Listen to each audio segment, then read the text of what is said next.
Emma Reeves sat in her car outside the Riverside Country Club, staring at the glowing windows of the restaurant where she was supposed to meet Tyler for their second anniversary dinner. 20 minutes late.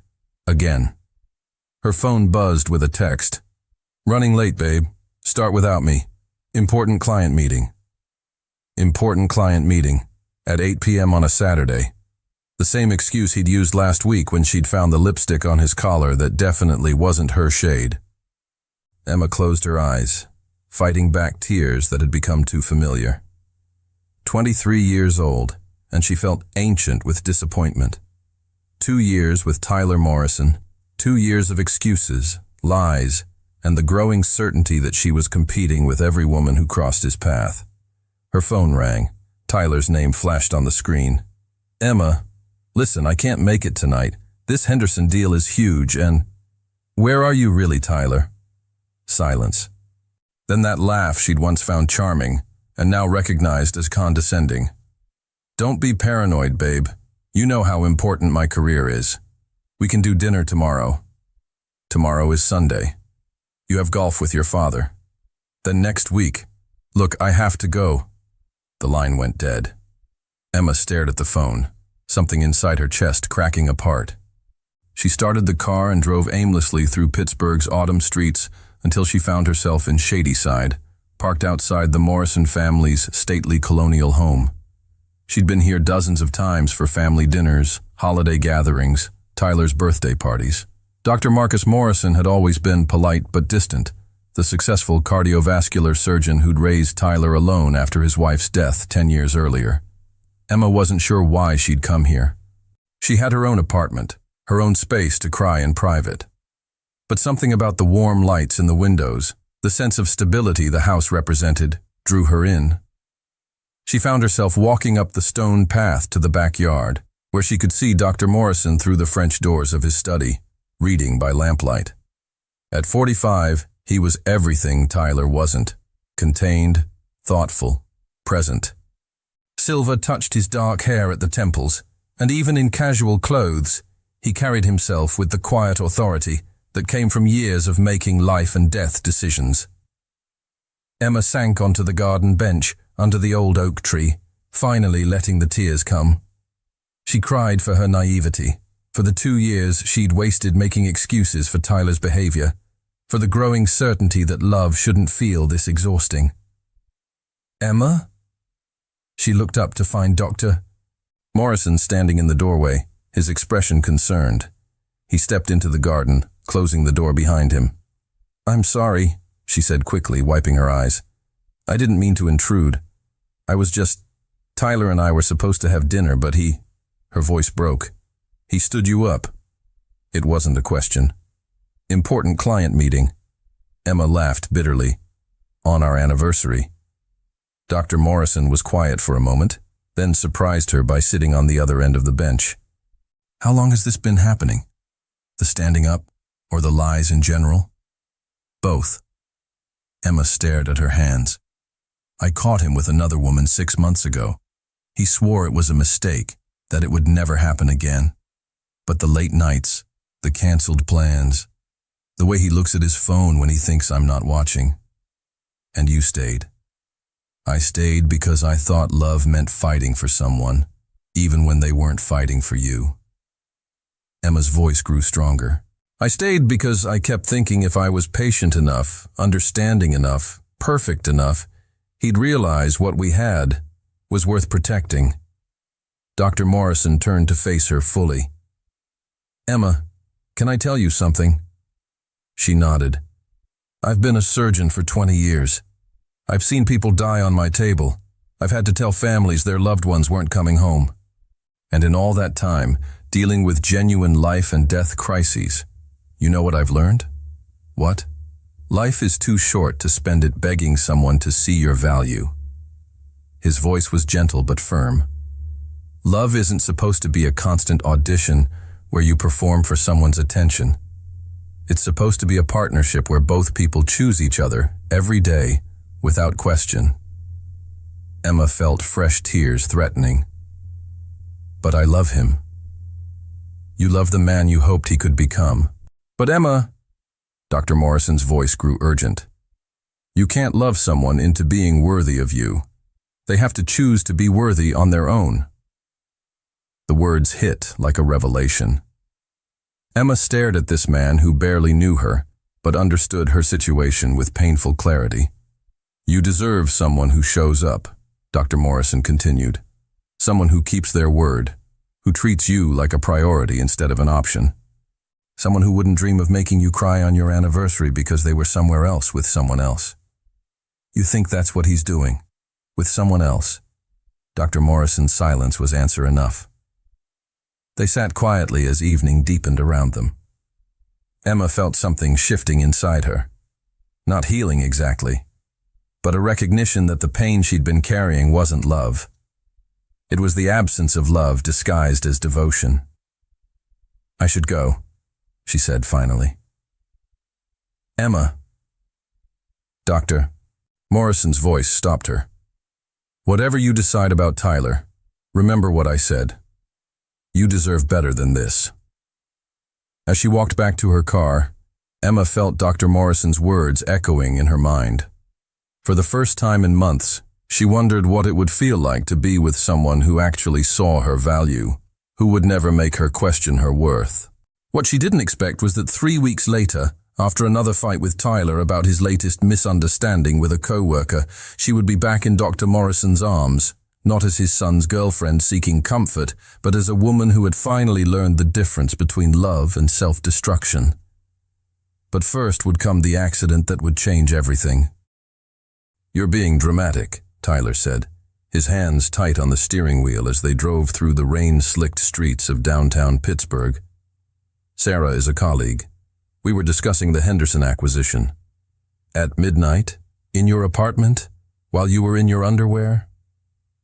Emma's voice was steady despite the rage building in her chest. Tyler, I saw her leaving. I saw her putting her clothes back on.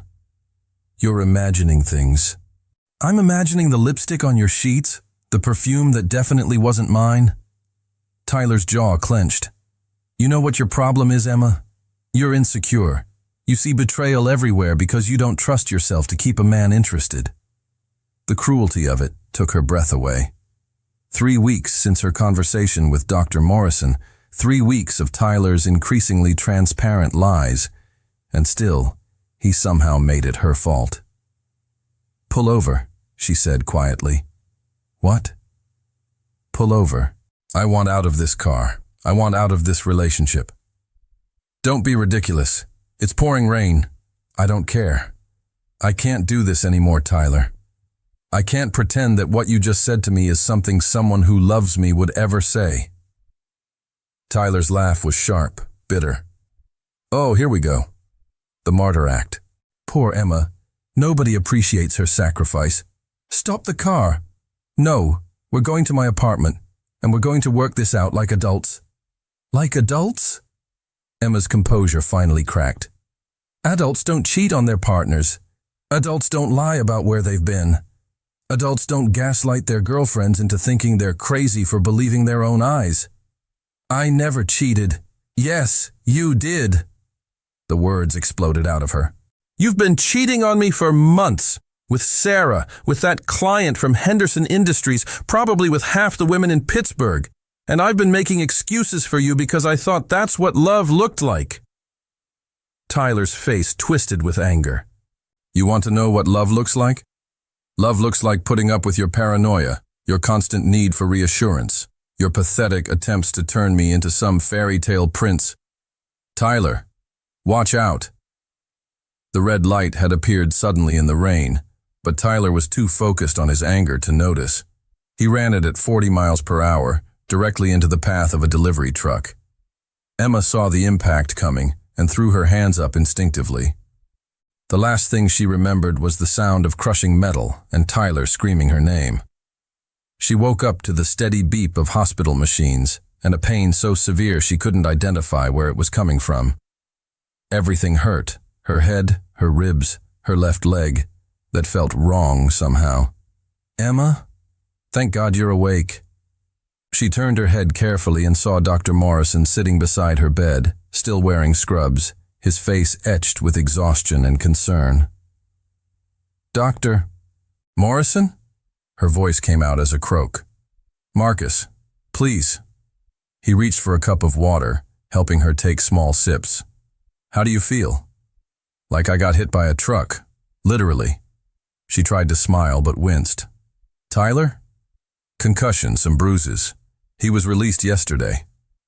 Yesterday. How long have I been here? 3 days. You had surgery to repair a fracture in your left leg, and we had to monitor you for brain swelling from the concussion. Marcus's professional mask slipped slightly. You scared us, Emma. You scared me. I'm okay now? You're going to be okay. Full recovery, but it'll take time. Physical therapy, probably a few months before you're completely back to normal. Emma absorbed this, then asked the question she wasn't sure she wanted answered. Where is Tyler? Marcus's expression grew carefully neutral. He's been, busy with work. The Henderson deal is apparently time-sensitive. The Henderson deal. Emma closed her eyes, feeling something inside her die completely. He left me here. Emma, he left me here alone while I was unconscious, while you were operating on my leg, while I could have died, because of a business deal. Marcus reached for her hand without thinking, then seemed to realize what he was doing, but he didn't pull away. I'm sorry, he said simply. Don't apologize for your son's choices. Emma's voice was steady now, clear. I'm done making excuses for him. Good. The simple word, spoken with such quiet conviction, made Emma look at Marcus properly for the first time since waking up. His dark eyes held something she'd never seen from Tyler. Genuine concern, real presence, the kind of attention she'd been starving for without realizing it. Marcus? Yes? Thank you. For staying. For taking care of me. Where else would I be? The question was rhetorical, but it highlighted the fundamental difference between father and son. Marcus hadn't left because leaving hadn't even occurred to him. Taking care of someone he cared about was simply what you did. The nurses said you've been here every day, Emma said softly. You were unconscious and alone. That wasn't acceptable. Such a simple statement, but it encompassed everything Tyler had failed to understand about love, commitment, basic human decency. Emma felt tears threatening again, but they weren't tears of sadness. They were tears of recognition, of finally understanding what it felt like to matter to someone. I don't have anywhere to go when I'm discharged, she said quietly. My lease is up next week and I was supposed to move in with Tyler, but obviously that's not happening anymore. Marcus was quiet for a moment. You could stay with me, just until you're recovered enough to make other arrangements. I couldn't impose. You wouldn't be imposing. I have plenty of space and honestly, Marcus paused, seeming to choose his words carefully. I'd feel better knowing you were somewhere safe while you heal. Emma studied his face, looking for pity or obligation. Instead, she found something that looked like genuine caring. Okay, she said softly. If you're sure it wouldn't be too much trouble. No trouble at all. As Marcus arranged her discharge papers and prepared to take her home, to his home, Emma felt something she hadn't experienced in years. The anticipation of being truly cared for by someone who wouldn't make her question her worth. She had no idea that within a week, caring would transform into something much more dangerous, much more intense, and completely impossible to resist. Marcus's house felt different as a resident than it had as an occasional visitor. During the day, when Marcus was at the hospital, Emma could explore the quiet spaces, the library filled with medical journals and classic literature, the kitchen with its view of the garden where she'd cried 3 weeks earlier, the living room with its comfortable furniture and family photos that chronicled Tyler's development from adorable child to entitled young man. What struck her most was how little Tyler's presence was felt in the house. A few photos, some childhood artwork framed in Marcus's study, but none of the casual intimacy that suggested a close relationship. The house felt like Marcus's sanctuary, and Tyler seemed like a guest who visited occasionally. Emma had been there a week when her physical therapy sessions began in earnest. Marcus had converted his home gym into a makeshift rehabilitation center, complete with the equipment she'd need for her recovery. He insisted on supervising her exercises personally, despite her protests that she could manage alone. "You're not managing alone anything," he said firmly, adjusting the resistance on the leg press machine. "You're recovering from major trauma, and you're going to do it properly. I don't want to be a burden." "Emma." Marcus's voice was patient but authoritative. "You're not a burden. You're a person who needs care, and I'm qualified to provide it. Stop arguing with me." The directness of it, the way he simply took charge without making her feel helpless, was intoxicating. Tyler had always made her feel like her needs were inconvenient. Marcus made her feel like caring for her was a privilege. "Besides," Marcus added, a hint of humor in his voice, "I've been looking for an excuse to actually use this equipment. It's been gathering dust since I bought it. You don't work out? I work 16-hour days saving people's lives. When do you think I have time to work out?" Emma found herself laughing, actually laughing for the first time since the accident. Fair point. As the days passed, their routine became familiar and comfortable. Marcus would leave early for the hospital, but not before making sure Emma had everything she needed: medications, meals, books to keep her occupied. He'd return in the evenings to check on her progress, help with her exercises, and share dinner. It was during these quiet evening hours that Emma began to see Marcus not as Tyler's father or her doctor, but as Marcus, a man who was intelligent, funny in a dry way, and surprisingly easy to talk to. "Tell me about your work," she said one evening, as they shared takeout Chinese food in his kitchen. "It's not very interesting dinner conversation. Try me." So Marcus told her about his day, a complex surgery on a 6-year-old with a congenital heart defect, the moment when the child's heart began beating normally for the first time in her young life, the way her parents had cried when he delivered the news that the surgery was successful. "You gave that family their daughter back," Emma said softly. "I did my job. You saved a life. You gave a child the chance to grow up, fall in love, have her own family someday. That's not just a job, Marcus. That's a calling." Marcus looked at her across the small table, something shifting in his expression. "Most people don't understand that distinction. Tyler never understood why you worked such long hours. He used to complain that you cared more about your patients than your family. And what did you think?" Emma considered the question seriously. "I thought you were doing something that mattered. I thought Tyler was lucky to have a father who was passionate about healing people, who had dedicated his life to something bigger than himself. Even when it meant I wasn't always available for school plays and soccer games. Even then.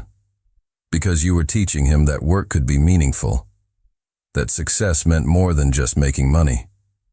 Emma paused. "The fact that he didn't learn that lesson isn't your fault." Marcus was quiet for a long moment. "You see things very clearly, don't you?" "I see you clearly." The words hung between them, carrying more weight than Emma had intended. She felt heat rise in her cheeks, but Marcus didn't look away. Instead, his dark eyes held hers with an intensity that made her pulse race. "Emma," he began, then stopped, seeming to think better of whatever he'd been about to say. "What?" "Nothing. I should let you rest." But he didn't move to clear the dinner dishes, and Emma didn't make any motion to leave the table. They sat in the warm kitchen light, the air thick with unspoken awareness of each other. It was the next evening that everything changed. Emma had been struggling with her exercises, frustrated by her body's slow progress, when she broke down completely. Marcus found her sobbing on the living room floor, her injured leg throbbing, her spirit crushed by the limitations that seemed insurmountable. "Hey," he said softly, kneeling beside her. "What's wrong?" "I can't do it," Emma cried. "I can't even walk normally. I can't drive. I can't work. I can't take care of myself. I'm completely useless." "You're not useless. You're healing. Tyler was right about me. I am pathetic. I am needy and weak and… Stop. Marcus's voice was sharp, commanding. Don't you ever repeat his poison to yourself. Ever.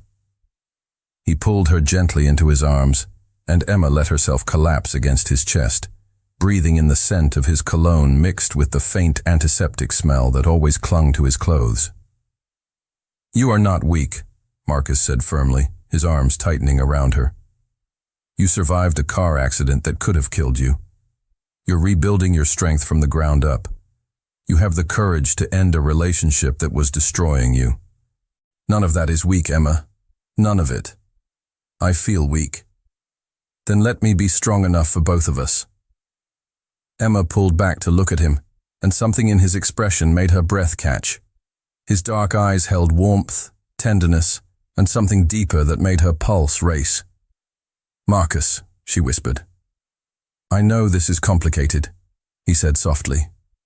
I know I'm the last person you should… She kissed him. It was soft, tentative, a question more than a statement. But when Marcus kissed her back, really kissed her, with a passion and tenderness she'd never experienced, Emma understood what she'd been missing her entire adult life. This was what it felt like to be kissed by a man who wanted her completely, who wasn't thinking about anyone else or anything else, who was completely present in the moment with her. When they broke apart, both were breathing hard. We shouldn't, Marcus began. Why not? Because you're vulnerable, because you're recovering, because I'm supposed to be taking care of you. You are taking care of me, better than anyone ever has. Emma's voice grew stronger. Marcus, what I feel for you isn't gratitude or dependency. It's not rebound from Tyler or confusion from the accident. It's real. Emma, I'm a grown woman making a clear-headed choice about what I want. And what I want is you. Marcus stared at her, something like wonder crossing his face. Are you sure? I've never been more sure of anything in my life. When he kissed her again, it was with all the restraint abandoned, all the careful boundaries dissolved. Emma had never been kissed with such intensity, such focused desire. Tyler's kisses had always felt performative, like he was checking an item off a list. Marcus kissed her like she was oxygen and he'd been drowning. Upstairs, she whispered against his mouth. Emma, if we do this, we're doing this. We're absolutely doing this. As Marcus carried her up the stairs, careful of her injured leg but determined in his movements, Emma felt alive in a way she'd never experienced. This wasn't the desperate, needy passion she'd felt for Tyler, always tinged with insecurity and the fear of loss. This was desire paired with safety, passion combined with genuine caring. This was what it felt like to be wanted by someone who actually saw her, valued her, chose her completely. And when Marcus laid her down on his bed and began loving her with the same focused intensity he brought to everything else in his life, Emma finally understood what all those songs and movies had been talking about. Love wasn't supposed to hurt. It was supposed to feel like this, like coming home. Emma woke to sunlight streaming through unfamiliar windows and the feeling of strong arms wrapped around her. For a moment she was disoriented, her mind struggling to place where she was and why she felt so utterly content. Then Marcus shifted behind her, pressing a soft kiss to her bare shoulder, and the night came flooding back in vivid, breathtaking detail. Good morning, he murmured against her skin, his voice rough with sleep. Emma turned in his arms to face him, struck by how different he looked in the morning light. Younger somehow, more relaxed, his dark hair mussed and his eyes warm with satisfaction. Good morning, she replied, suddenly shy despite everything they'd shared. Any regrets? The question was asked lightly, but Emma could see the uncertainty underneath. She reached up to trace the line of his jaw, marveling at the intimacy of the gesture. Only one, she said. Marcus's expression grew guarded. What's that? That we waited this long. His smile was radiant, transforming his entire face. Really? Really? Marcus, Last night was... Emma searched for words that could encompass the revelation of finally understanding what physical intimacy was supposed to feel like. I didn't know it could be like that. I didn't know I could feel like that. Marcus pulled her closer, his expression growing serious. Emma, I need you to understand something. What happened between us? It wasn't just physical for me. I didn't take advantage of your vulnerability or your gratitude. I know that. Do you? Because I've been fighting these feelings for weeks, telling myself I was imagining the connection between us, that it was inappropriate given the circumstances. Marcus, Emma's voice was gentle but firm. I kissed you first. I made the choice to be here, in your bed, completely sober and clear-headed about what I wanted. And what did you want? You. All of you. Not as Tyler's father, not as my doctor, not as someone helping me recover. Just you, Marcus. The man who sits with me during dinner and listens to my thoughts like they matter. The man who makes me feel safe and valued and seen. Marcus's kiss was soft, reverent, like a thank you and a promise combined. I love you, he said simply. The words should have terrified Emma. She'd heard them from Tyler dozens of times, usually when he was trying to excuse some behavior or manipulate her into forgiveness. But from Marcus, they felt like truth, like something solid she could build a life on. I love you too, she replied, and meant it with every fiber of her being. They made love again in the morning light, slowly and thoroughly, and Emma discovered that the night before hadn't been a fluke. Marcus touched her like she was precious, like every response mattered, like bringing her pleasure was the most important thing in the world. With Tyler, sex had always felt like something she participated in rather than enjoyed, something that was ultimately about his satisfaction with her pleasure as an afterthought. With Marcus, she felt like an equal partner in something beautiful and mutual.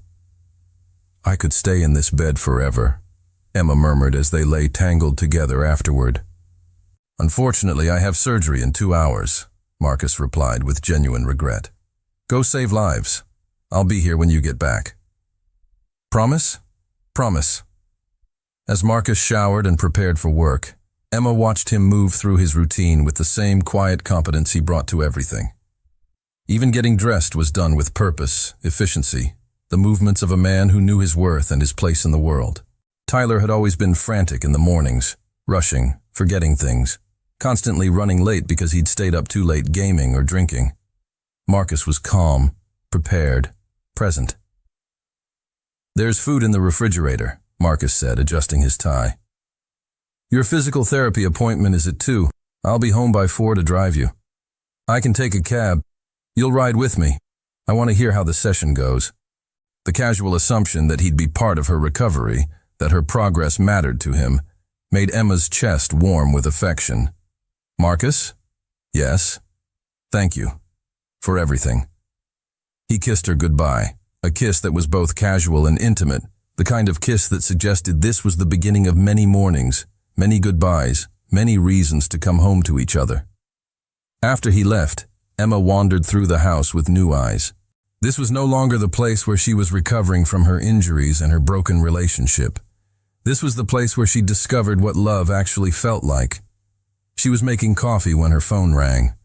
Tyler's name appeared on the screen, and for the first time since the accident, Emma felt nothing. No anger, no hurt, no complicated mix of emotions. Just a mild irritation at having her morning interrupted. Hello, Tyler. Emma. Finally. I've been trying to reach you for days. I've been recovering from the car accident you caused. That's not fair. The light changed suddenly. Save it, Tyler. What do you want? I want to see you. I want to explain about Sarah, about everything. The Henderson deal fell through, and I realize I've been prioritizing all the wrong things. You're right about that. So we can work this out. I can come get you from wherever you're staying and we can talk. No. The word came out with such finality that it surprised even Emma. What do you mean, no? I mean no, Tyler. We can't work this out. We're done. We've been done since you left me unconscious in the hospital to pursue a business deal. That's not... I had responsibilities. You had a girlfriend who almost died, and you chose your responsibilities over being there when she woke up scared and in pain. That tells me everything I need to know about your priorities. Emma, you're being dramatic. I'm being clear. Don't call me again, Tyler. Don't text me. Don't show up wherever you think I'm staying. We're over, and I'm moving on with my life. She hung up before he could respond and immediately blocked his number. The conversation that would have reduced her to tears a month ago had felt like nothing more than closing a book she'd already finished reading. Emma spent the rest of the morning reading in Marcus's study, surrounded by his books and the quiet evidence of a life lived with purpose and intention. When he texted her during his lunch break, just a simple, "How are you feeling today?" she found herself smiling at the phone like a teenager with her first crush. But this wasn't a crush. This was love, real and adult and complicated and absolutely worth fighting for. That evening, as they shared dinner and talked about their days, Emma felt a contentment she'd never experienced. This was what partnership looked like. Two people genuinely interested in each other's lives, supporting each other's goals, finding joy in simple moments of connection. "I have something to tell you," Emma said as they cleaned up the dishes together. "What's that?" "Tyler called today." Marcus went very still. What did he want? To get back together, to explain about his latest affair, to convince me that he's learned from his mistakes. And I told him we were done. Completely done. I blocked his number. Marcus set down the plate he'd been drying and turned to face her fully. "How do you feel about that?" "Free. For the first time in 2 years, completely free." Emma moved closer to him. "Marcus, I need you to understand something. What I feel for you isn't rebound or rebellion against Tyler. You're not some older man I'm using to get back at my ex-boyfriend. Emma, you're the first man who's ever made me feel truly valued. The first man whose priorities make sense to me, whose character I actually respect. The first man I've ever loved, who I'm absolutely certain loves me back." Marcus pulled her into his arms, holding her tightly against his chest. "I do love you back," he said firmly. "Completely, irrevocably. In ways that scare the hell out of me because I never expected to feel this way about anyone again. Again. I loved Tyler's mother. But what I feel for you is different, deeper, more conscious. I choose you every moment, Emma. Not because I have to, but because I can't imagine choosing anyone else." They made love again that night, and Emma understood that this was her new normal. Being cherished, being desired, being loved by a man who showed up consistently and completely. She also understood that their happiness existed in a bubble that would eventually be tested by the outside world. Tyler would find out eventually. There would be conversations to have, judgments to face, complications to navigate.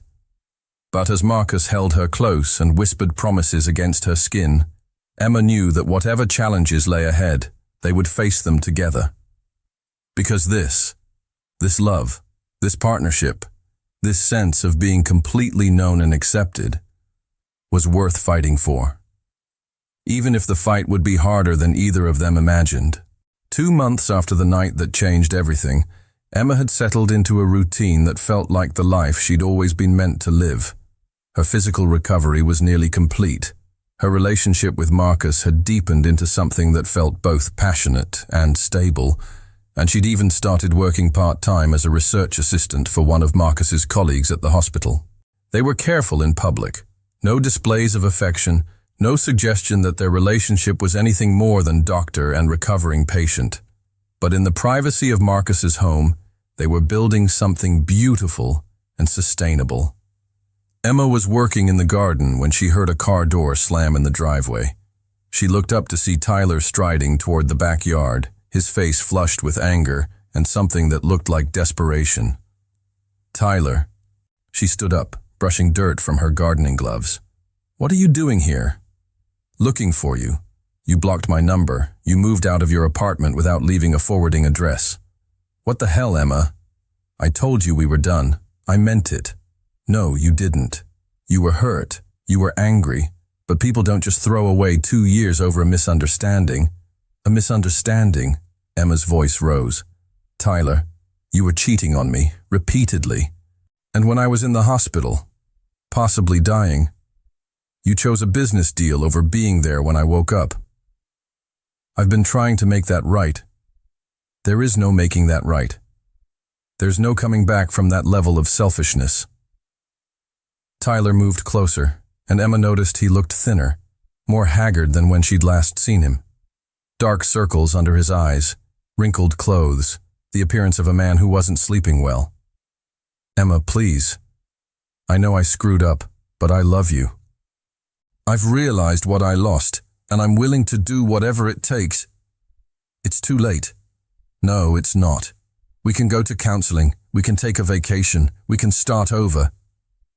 Tyler, I don't love you anymore. The words hit him like a physical blow. He stepped back, his face cycling through disbelief, hurt, and finally anger. That's impossible. You don't just stop loving someone. You do when you realize you were never actually loved in the first place. When you finally understand the difference between being with someone who sees you as an accessory and being with someone who sees you as a partner. Someone who sees you as a partner? Tyler's voice grew sharp. Emma, what the hell are you talking about? Who are you seeing? Emma felt her pulse spike. She hadn't intended to reveal that there was someone else, but Tyler had always been perceptive when it came to threats to his territory. That's none of your business. It is my business if some guy took advantage of you while you were vulnerable. No one took advantage of me. I made a choice, as an adult, about what I wanted for my life. And what you wanted was some rebound guy who told you what you wanted to hear while you were recovering from the accident I was in too, by the way. The accident you caused, Emma corrected. And this isn't some rebound, Tyler. This is real. This is what love actually looks like. Tyler's eyes narrowed. Who is he? It doesn't matter. It matters to me. Some guy is screwing my girlfriend. I'm not your girlfriend anymore. I haven't been your girlfriend since the moment you walked out of that hospital room to chase money instead of making sure I was okay. Emma, just tell me who it is. I deserve to know who you're. You don't deserve anything from me. The hell I don't. 2 years, Emma. 2 years of my life invested in this relationship. Invested? Emma's voice grew dangerous. Is that what you call it? Investment? Like I was some stock you were hoping would pay dividends? That's not what I meant. Yes, it is. That's exactly what you meant. Because you've never seen me as a person, Tyler. You've seen me as an acquisition. Something pretty to have on your arm at work functions. Someone who wouldn't ask too many questions about where you spent your nights. Tyler's face darkened. That's not true. It is true. And you know what? I'm grateful for the accident. Because it showed me who you really are when things get difficult. And it introduced me to someone who actually knows how to love a woman. Who is he? Tyler demanded, stepping closer. Who the hell is he, Emma? Before she could answer, the French doors opened and Marcus stepped onto the patio, home early from his rounds. He took in the scene immediately, Emma's defensive posture, Tyler's aggressive stance, the tension crackling between them. Tyler, Marcus said calmly, I didn't expect to see you here. Dad. Tyler's voice was cold. I came to talk to Emma about getting back together. She's been staying here. She's been recovering here, yes. For 2 months? For as long as she needs. Tyler looked between his father and Emma, and something in their body language, the way Marcus positioned himself slightly in front of Emma, the way she moved closer to his side, made his eyes narrow. Emma? Tyler said slowly. Who did you say you were seeing? Emma felt Marcus tense beside her. This was the moment she'd been dreading, but also the moment that would force everything into the open. Tyler, It's him, isn't it? Tyler's voice was deadly quiet. It's my father. The silence that followed was deafening. Marcus stepped forward slightly, his posture protective but not apologetic. Tyler. Don't. Tyler held up a hand, his face cycling through shock, rage, and something that looked like betrayal. Don't say anything, Dad. Not yet. He turned to Emma, his expression ugly. How long? Tyler, it's not what you think. How long have you been fucking my father? Don't talk to her like that, Marcus said sharply, his voice carrying the authority that came from years of commanding operating rooms. I'll talk to her however I want. She was my girlfriend. She was your girlfriend, Marcus corrected, whom you cheated on repeatedly and abandoned in a hospital bed after an accident you caused. So you thought you'd swoop in and play hero? Christ, Dad, she's 23 years old. She's an adult who makes her own decisions. She's a kid who was vulnerable after her accident, and you took advantage. I didn't take advantage of anyone, Emma interrupted, her voice strong despite the tremor in her hands. Tyler, what Marcus and I have is real. It's honest. It's everything you never gave me. Everything I never... Tyler laughed bitterly. Emma, you're deluding yourself. He's using you to get back at me for something, or he's having a midlife crisis, or maybe, Emma said quietly, he's just a better man than you are. The words hit Tyler like a slap. His face went white, then flushed red with anger. A better man, Emma. He's old enough to be your father, and mature enough to treat me like I matter, unlike his son. You're pathetic, Tyler spat. Both of you. Dad, she's going to get bored with you the minute someone her own age pays attention to her. And Emma, you're so desperate for approval that you're screwing a man twice your age because he paid you some attention when you were hurt. That's enough. Marcus's voice was deadly quiet, but there was something in it that made Tyler take a step back. You will not speak to Emma that way. Ever. Or what, Dad? You'll choose your girlfriend over your son. I'll choose the woman I love over a son who apparently learned nothing about respect or decency in 24 years. The admission hung in the air like a bomb. Marcus had just declared his love for Emma in front of Tyler, had just chosen her over his relationship with his son. You love her, Tyler repeated slowly. You actually think you love her. I don't think anything. I know. This is insane. She's using you, Dad. Can't you see that? She's young and broke and you're successful and stable. She's not using me, Marcus said firmly. She's loving me. Something you never learned how to do with anyone. Tyler stared at his father with an expression Emma had never seen before. Pure hatred, mixed with something that might have been grief. Fine, he said finally. Fine. You want to throw away our relationship for some girl who was with me first? Do it. But don't come crying to me when she breaks your heart.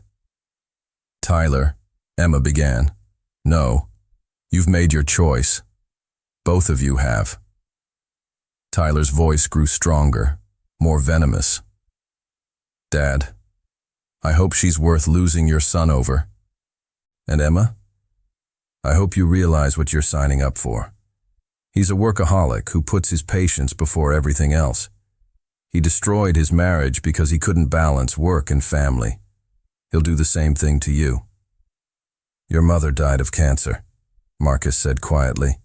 I didn't destroy our marriage. I fought to save her life until the very end.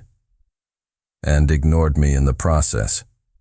But I guess Emma doesn't care about that since she never plans on having your kids anyway. The cruelty of it took Emma's breath away.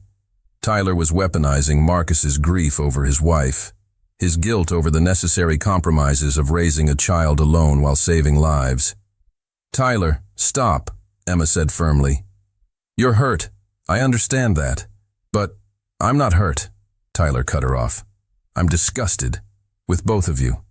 Emma, you were mine. We had a relationship. We had plans. And the minute things got difficult, you ran to the first man who showed you attention. You cheated on me. I made mistakes, but I didn't betray family.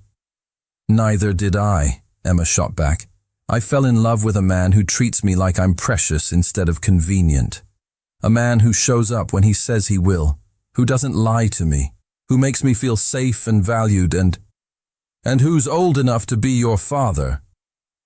Age is just a number when everything else is right, Emma said firmly. Marcus and I connect on every level, intellectually, emotionally, physically. We want the same things. We share the same values. We make each other better people. You've known him for 3 months. I've known him for 3 months, and he's shown me more genuine love and respect than you did in 2 years. Tyler looked between them one more time, his expression settling into cold finality. This isn't over, he said quietly. Dad, you're throwing away everything we had for a woman who's going to leave you the minute she finds someone more age-appropriate. And Emma? You're going to realize eventually that what you think is love is just daddy issues and desperation. He walked away without another word, leaving Emma and Marcus standing together in the garden where this had all began. Are you okay? Marcus asked softly, pulling Emma into his arms. I'm okay. Are you? Marcus was quiet for a long moment. I knew this would happen eventually. I just hoped we'd have more time before we had to face it. Do you regret it? Standing up to him? Choosing me? Marcus pulled back to look at her face, his dark eyes serious but warm. Emma, I've made a lot of difficult decisions in my life. I've had to tell parents their children wouldn't survive surgery. I've had to make split-second choices that meant the difference between life and death.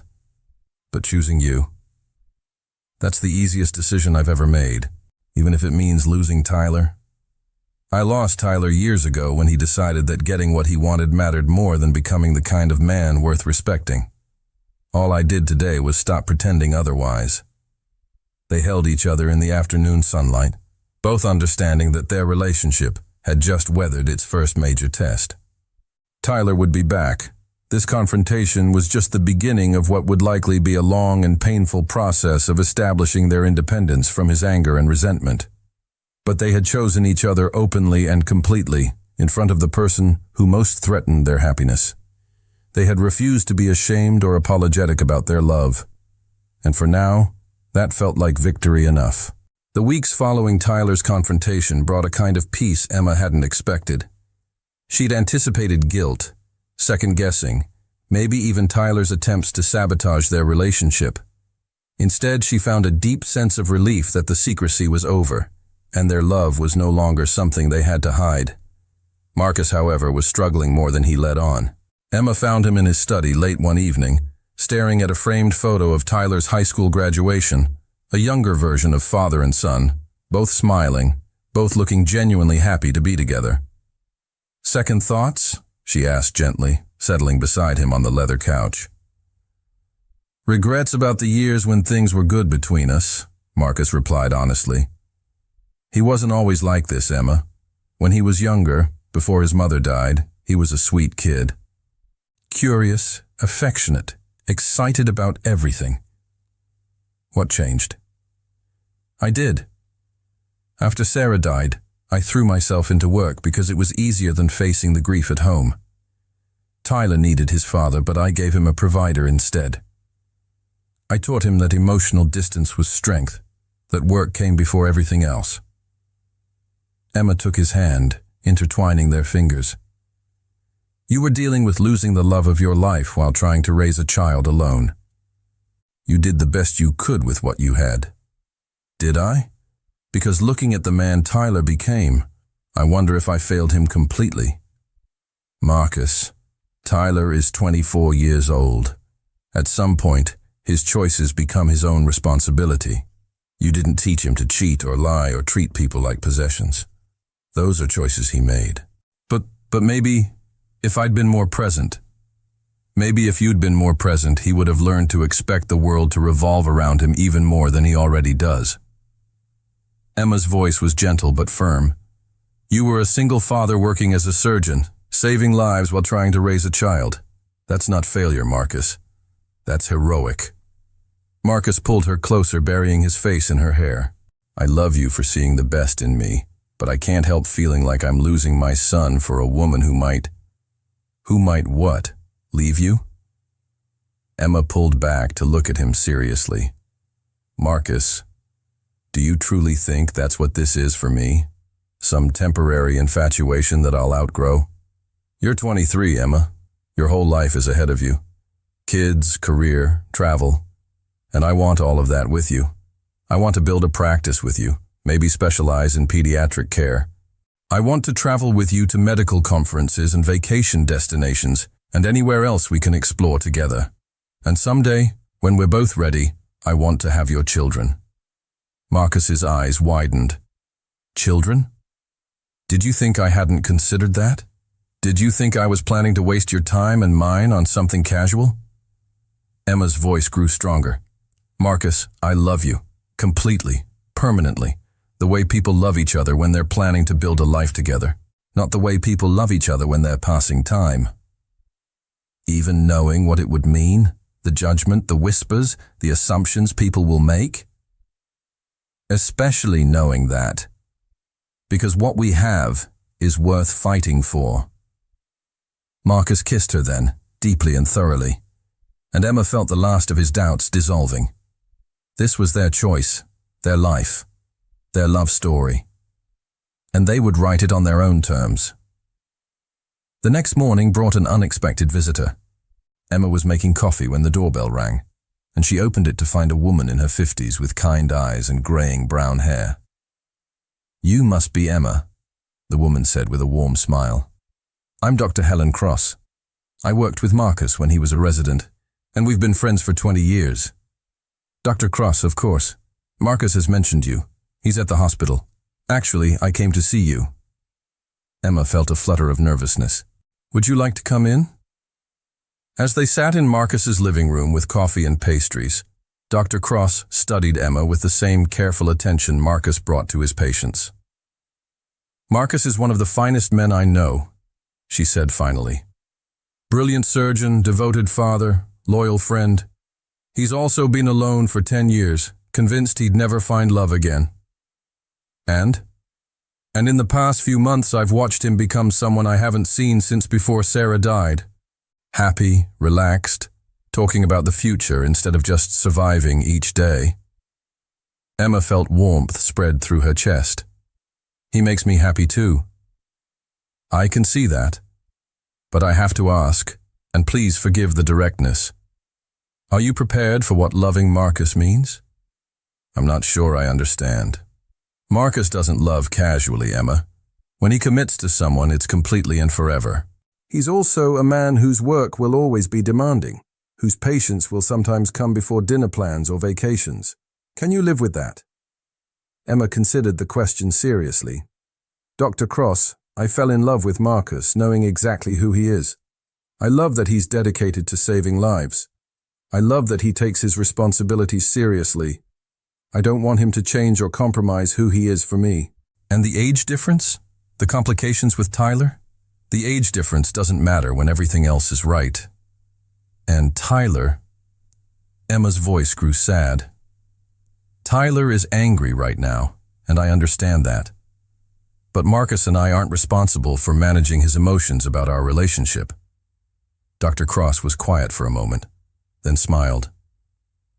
You know, Sarah used to say something similar about Marcus's work schedule. She said she fell in love with his dedication, not despite it. Did you know her well? Very well. She was a remarkable woman. Strong, intelligent, completely devoted to Marcus and Tyler. I think she'd approve of you.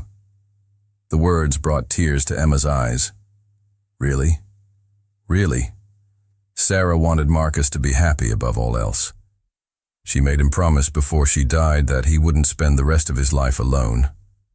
I think she'd be thrilled that he found someone who loves him so completely. That evening, Emma told Marcus about Dr. O. Cross's visit, about her blessing, and her stories about Sarah.